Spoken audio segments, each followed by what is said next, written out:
این جلسه میخوایم یه ذره بیشتر راجع به کنتینر اوراکل یاد بگیریم.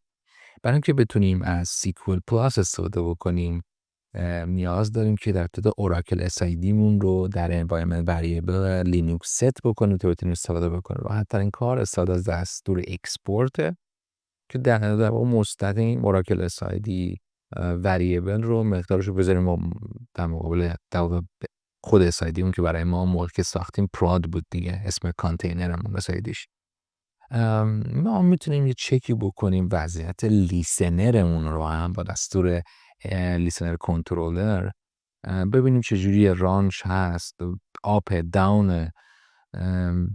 اگه بخواید استاپش مثلا بکنید میتونید از دستور لیسنر کنترل بعد استارت استفاده بکنید. قبلش من چیزی زدم استیتوس زدم، حالا میتونید استاپش بکنید، بتونید استارتش بکنید. حالا خودش در واقع ران هست اینجا دیگه، من کاری نمیخوام اینجا اضافه بر سازبان انجام بدم، ولی میتونیم وضعیت لیسنر رو چک بکنیم. بیاید سویچ بکنیم توی دایرکتوری اوراکل هوممون و بخش DBS ls رو بزنیم.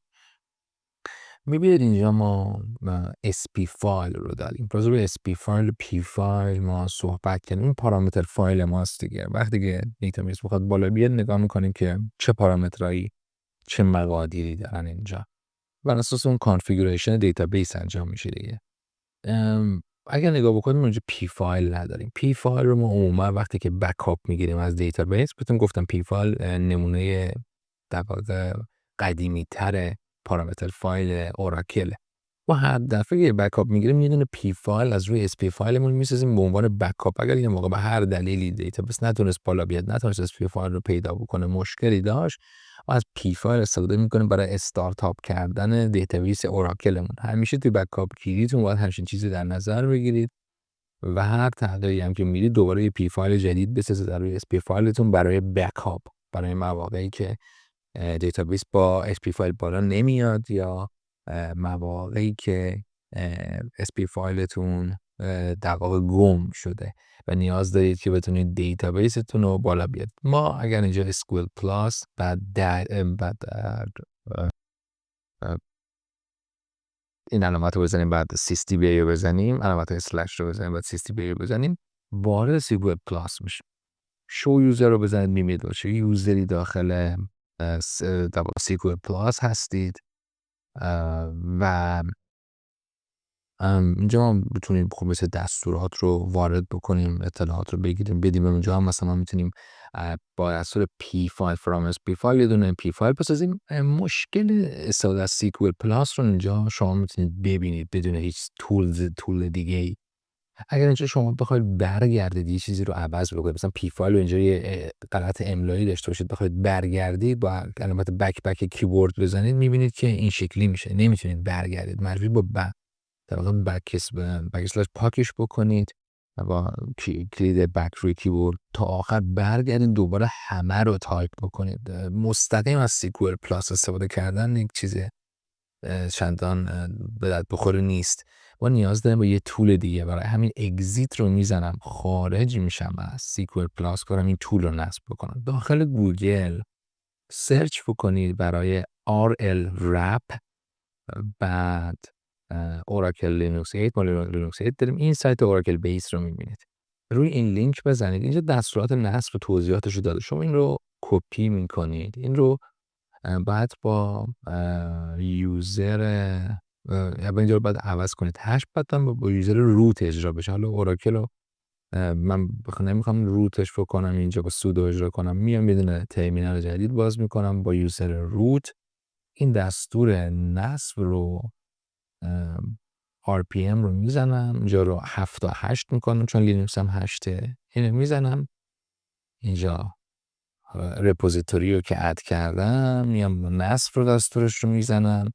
در شما که ازم سوال نپرسه، ارل رپ نصب شد. حالا اگه برگردم هم توی ترمینال قبلی با یوزر اوراکل، ارل رپ رو میزنم، بعد تازه دستور SQL پلاس رو از CSTB رو میزنم. اینجا تو این طول به من کمک میکنه که بتونم چیزی رو با علامت بکی کیبورد برگردم و پاک بکنم بدون که بخوام تمام رو پاک کنم. میدونه ای اضافی زدن توی پی فایل بخوام برگردم با کیبورد پاک بکنم دیگه ارور نمیده. میام پاکش میکنم، دوباره با کیبورد برمیگردم جایی که میخوام و میتونم ادیت بکنم بدون دردسر. بیایم بیرون حالا. ببخشید بیایم روی همین ترمینال. میزنم create p file from sp file. مسیری که داریم که میخوایم p file ساخته بشه رو اینجا من همین مسیر رو کپی میکنم، مثلا dbs رو اینجا وارد میکنم. یه اسمی بذاریم که این اسمی که در واقع میخوام از sp فایلی که میخوام استفاده بکنیم میدونیم p فایل بزنیم اینجا مینویسیم از کدوم p فایل بعد استفاده sp فایل استفاده بشه p فایل ساخته بشه. دستور که زدیم توی همون مسیر ls بزنیم میبینیم که یه دونه فایل init.ora ساخته شد که همین p فایل ماست که از روی همین sp فایل ساخته شد. ما الان دیگه بکاپ رو داریم اینجا. میبینید که سینتکسش هم چه init بعد sid بعد .ora است. فایل پارامتر فایلی که ما از روی این ساختیم.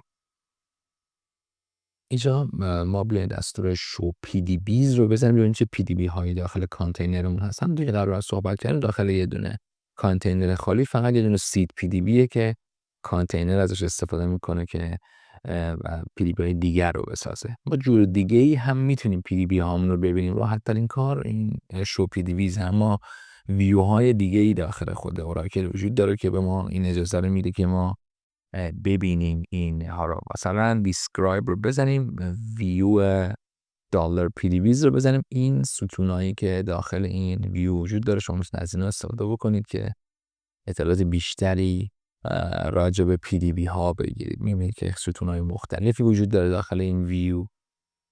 مثلا میتونید بزنید select حالا name from $pdbs. میبینید که ما فقط همین یه pdb رو داریم. آلدیشو میخواید بدونید، نمیدونم اطلاعات دیگر رو بخواید بدونید میشه عوضش کرد. یه دونه تیبل دیگه هم داره cdb pdbs، اون ستون نیم نداره.